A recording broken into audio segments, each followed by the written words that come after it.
Hello అండి, welcome back to our channel. ఎలా ఉన్నారు? ఈరోజు మటన్ కర్రీ చేద్దాం. చాలా ఈజీగా సింపుల్ వేలో అండి, చాలా ఈజీగా చేసుకోవచ్చు.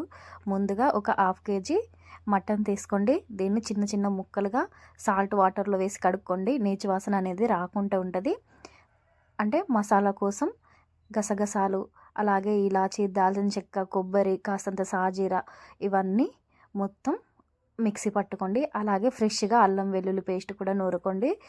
ఒక మందపాటి గంజు పెట్టుకొని కాస్తంత నెయ్యి, అలాగే కాస్తంత ఆయిల్ పోసుకోండి. ఆయిల్ కాస్తంత హీట్ కాగానే సన్నగా తరుక్కున్న ఉల్లిగడ్డ ముక్కలు కూడా దీంట్లో వేసుకోండి. ఇవి మొత్తం ఫ్రై అయ్యేంత వరకు ఫ్రై చేసుకోండి. మీరు ఫస్ట్ టైం కనుక నా ఛానల్ చూస్తే ప్లీజ్ అండి నా ఛానల్ని సబ్స్క్రైబ్ చేయండి, అలాగే లైక్ చేయండి, షేర్ చేయండి, కామెంట్ చేయండి. ఇలా మొత్తం ఫ్రై అయిన తర్వాత కాస్తంత అల్లం వెల్లుల్లి పేస్ట్ కూడా దీంట్లో వేసుకోండి. అంటే మనం నాన్ వెజ్ ఏ కర్రీ చేసినా కూడా అంటే ఎప్పుడైనా కూడా ఫ్రెష్ వేసుకోండి అండి. టేస్ట్తో పాటు స్మెల్ కూడా చాలా అంటే చాలా బాగా వస్తుంది. ఒకసారి తప్పకుండా ట్రై చేయండి మీరు. ఇలా మొత్తం చూసారు కదండి, పచ్చివాసన అంతా పోయిన తర్వాత మనం ముందుగానే కడిగి పెట్టుకున్న మటన్ కూడా దీంట్లో వేసి కలుపుకోండి. చూసారు కదండి, ఇలా మొత్తం ఆయిల్ అనేది పీసులకు పట్టేలా కలుపుకొని దాంట్లోకి వెళ్ళి కాస్తని వాటర్ అనేవి అంటే ఆయిల్ మొత్తం పైకి వచ్చేలాగా ఒక 3-4 నిమిషాల పాటు మూత పెట్టుకొని ఉంచుకోండి.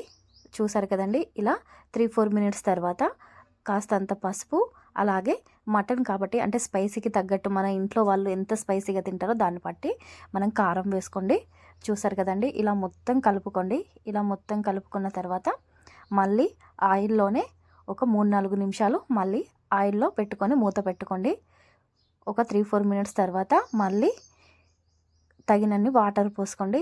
అంటే మరీ ఎక్కువ అవసరం లేదండి. అంటే మనకు తెలిసిపోయి ఉంటుంది కదండి, అంటే ముదిరిన మటనా అంటే లేత మటనా అనేది, దాన్ని బట్టి వాటర్ పోసుకోండి. అంటే నేను ఇప్పుడు ఎన్ని అంటే మీరు అన్నీ పోయలేరు కదా, అందుకని చూసారు కదండి. అంటే మనకు మనం మటన్ తీసుకున్న దాన్ని బట్టి వాటర్ అనేవి పోసుకోండి. చాలామంది ఇక్కడ హాట్ వాటర్ పోస్తారు, అంటే తొందరగా కుక్ కావాలంటే హాట్ వాటర్ పోసుకోండి.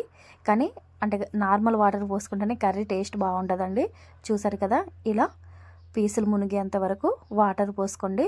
మటన్ కాబట్టి ఆయిల్ అంటే వాటర్ కాస్త ఎక్కువగానే పడతాయి. చూసారు కదా, ఇలా మధ్య మధ్యలో తీస్తూ కలుపుతూ ఉండండి. దీంట్లోనే ఇంకాస్తంత అల్లం వెల్లుల్లి పేస్ట్, అలాగే కాస్తంత కొత్తిమీర కూడా దీంట్లో యాడ్ చేసి మళ్ళీ ఒక 10 నిమిషాల పాటు మూత పెట్టుకోండి. టేస్ట్ చాలా బాగుంటుందండి. ఒకసారి నా ఛానల్లోకి వెళ్ళి చూడండి, చాలా సింపుల్ రెసిపీస్ ఉంటాయి, అన్నీ హోమ్మేడ్ రెసిపీసే. అంటే నా ప్రాసెస్ కనుక అంటే నా వీడియోస్ చూసి మీకు కనుక నచ్చితే సబ్స్క్రైబ్ చేసుకోండి.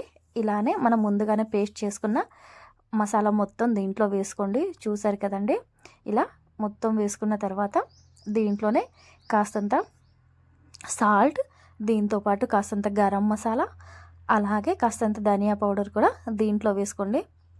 మీకు ఇష్టం ఉంటే అంటే నేను అన్ని మసాలాలు వేసాను కాబట్టి మటన్ మసాలా వేయట్లేదు. మీకు ఇష్టం ఉంటే కనుక మటన్ మసాలా కూడా దీంట్లో యాడ్ చేయండి. చూసారు కదండి, ఇలా ఆయిల్ మొత్తం పైకి వచ్చేంత వరకు కలుపుకోండి. టేస్ట్ మాత్రం చాలా బాగుంటుందండి.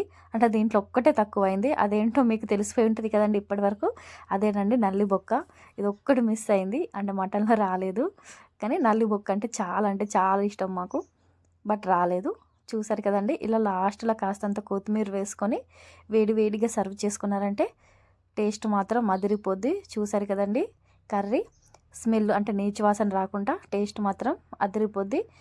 థ్యాంక్ యూ ఫర్ వాచింగ్ అండి. ప్లీజ్ అండి నా వీడియో కనుక నచ్చితే ప్లీజ్ లైక్ చేసి కామెంట్ చేయండి, అలాగే సబ్స్క్రైబ్ చేసుకోండి.